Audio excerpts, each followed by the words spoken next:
Welcome to this video on risk.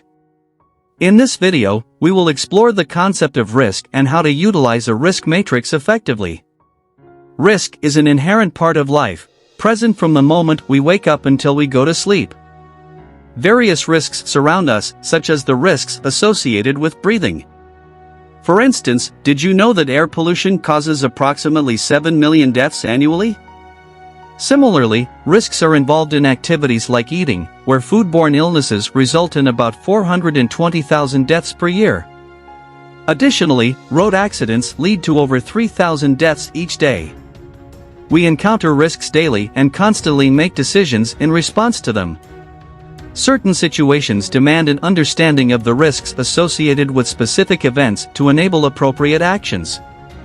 For example, it is crucial to assess the risk to public health from a new influenza virus, an industrial chemical accident, or a bushfire. Now, let's delve into the meaning of risk itself. Risk can vary in interpretation depending on individuals and contexts.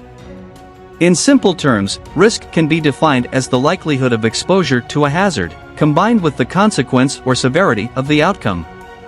To illustrate this, let's consider an example of crossing a road and evaluating the associated risk. In the first scenario, our hazard is a bicycle.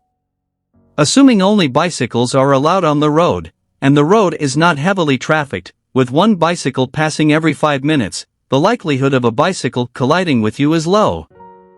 Furthermore, the consequence of such an event would be relatively minor. Hence, in this scenario, both the likelihood and consequence are low, resulting in an overall low risk.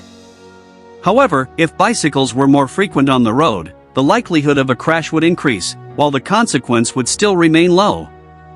Now, let's alter the hazard to a truck. Even if trucks passed by every 5 minutes, the likelihood of a crash would still be low.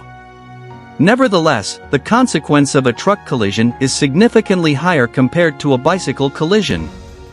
In a busy truck route scenario, where trucks frequently traverse the road, both the likelihood and consequence would be high, leading to an overall high risk. Consequently, crossing this road would be deemed unsafe. To visualize and assess the overall level of risk, a risk matrix can be employed.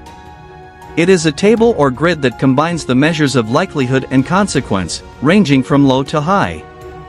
The matrix categorizes the overall risk level as low, medium, or high, often represented by different colors.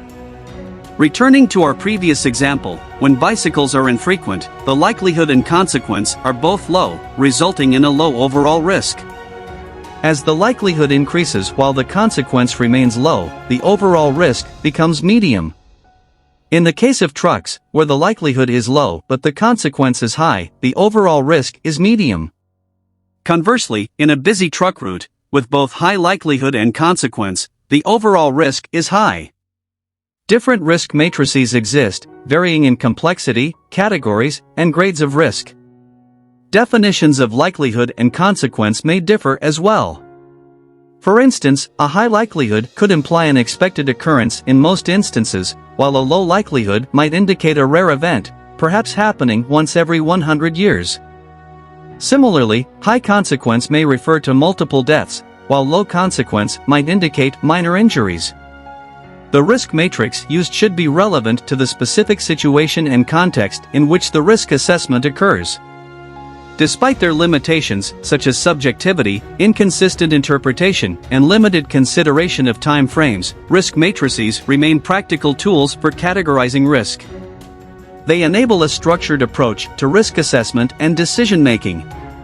By understanding and effectively using a risk matrix, individuals and organizations can navigate potential risks more efficiently. That concludes our introduction to risk and the utilization and interpretation of a risk matrix.